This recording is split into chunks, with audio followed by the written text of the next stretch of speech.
submit it to NPR, they come back and we agree to strike that out. So what I Okay. struck Okay. was the second, if that makes sense of revision. Okay, thank you. You're welcome.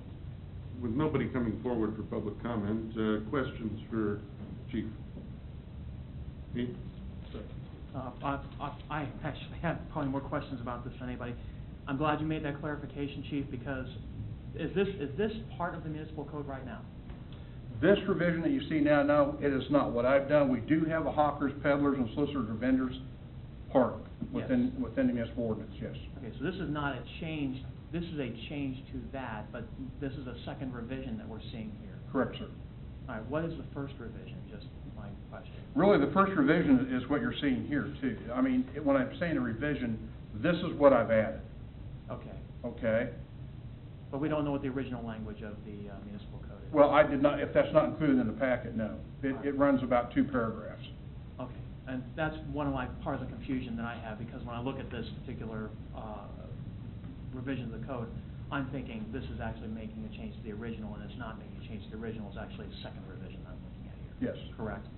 And the other question I had is, if there is no exclusion for individuals conducting official business on behalf of the city of Gardner or for political candidates, can there be an argument, as has been made in other cities such as Shawnee, for example, that this would then open up individuals who are in political office or running for political office and trying to canvass door to door, that they would be subject to the same restrictions? I understand that you are saying no, but, and maybe this is something I need to go to attorney or to another entity for, but personally, I need some clarification on that. I know that we're not subject to a vote tonight because it has to come before us as an ordinance, but that's something that's a real sore spot with me. I think political speech has to be protected under First Amendment rights, and I know that there have been case law in other cities that have contested cities' ordinances specifically on that particular provision.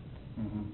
Well, I know in discussion with my representative at NPR, that's why what you saw is I tried to exclude that on that 55041 definition of canvas and canvassing. Correct, which was correct in my opinion.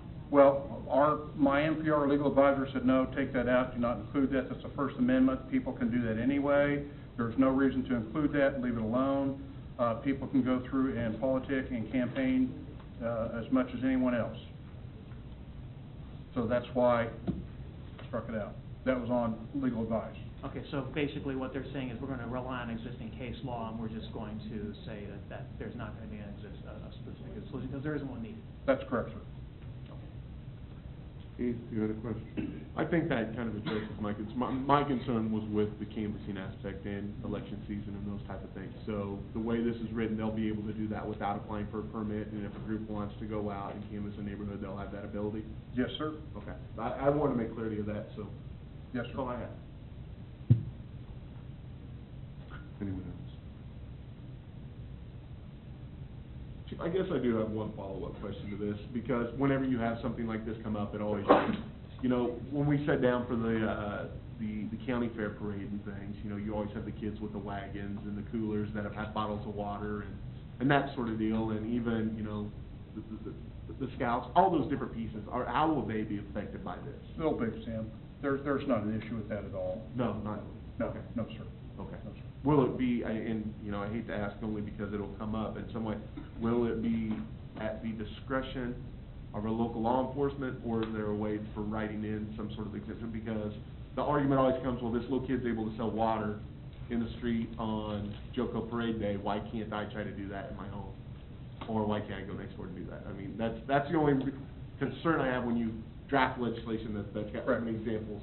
Well, what we did is in my definitions, I included charitable, and originally I had written in there that, you know, any organization maintaining a 50C1 chapter is recognized by IRS, which is a nonprofit organization.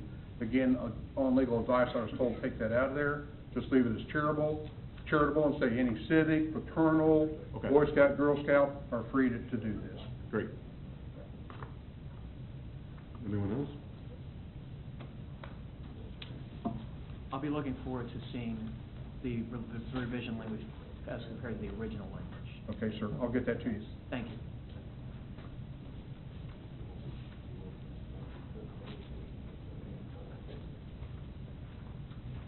Guess we don't have any action. There's no action, so. All right. Thank you, sir.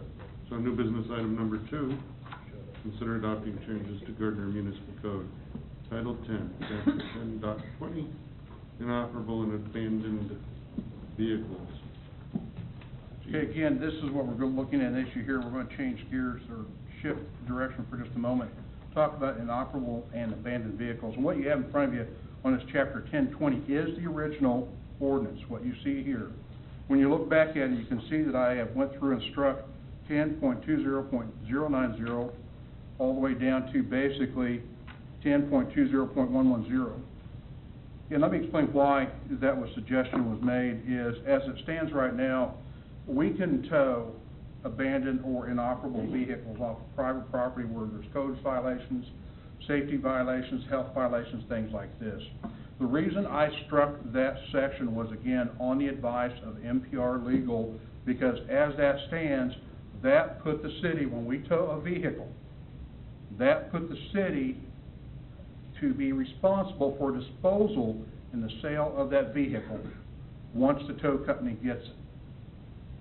That when once you sell the vehicle, it comes back to city funds, and our MPR legal advisor said, we don't want to do that, we want to get out of that game. I don't think the city wants to be in a position where we're seizing people's property, selling the money, or, selling the vehicles, and then returning the money.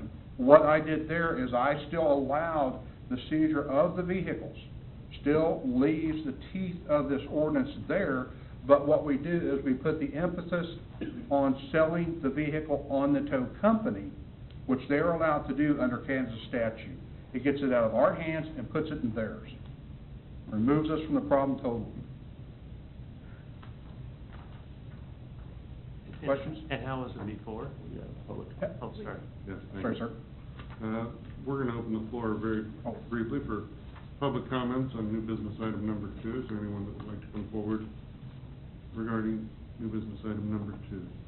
With no one stepping forward, Larry, I believe you had a question for Chief Coleman. So specifically, again, this is just for future reference, it's always helpful to have that comparison in either some other, different Noted. context or Noted. Alex or something like that. It's there.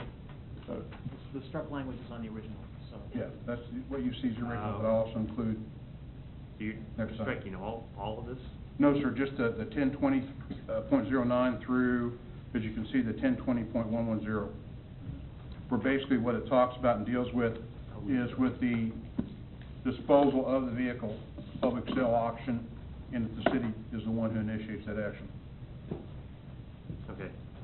Chief, I do have one quick question, and when we were speaking with NPR, I hope that they brought this up. Is this similar to what other cities have? And my only concern is if we're placing this responsibility on the part of the tow companies, if we'll have issues partnering with tow companies that will do the removal piece, because they have to take on that responsibility moving forward. No, sir, if anything, this places us in line with most other municipalities. Okay, fantastic. We are basically, thank you, that's a very good question. We are becoming and getting in line with other municipalities by doing this. Okay. The only one that does not in this county is Spring Hill. Do you know if this is the language that was revised in 2010 by one of our interim city administrators? No, sir, I do not. Okay. I'm very curious to know whether or not this was part of that raft of municipal code changes that went through.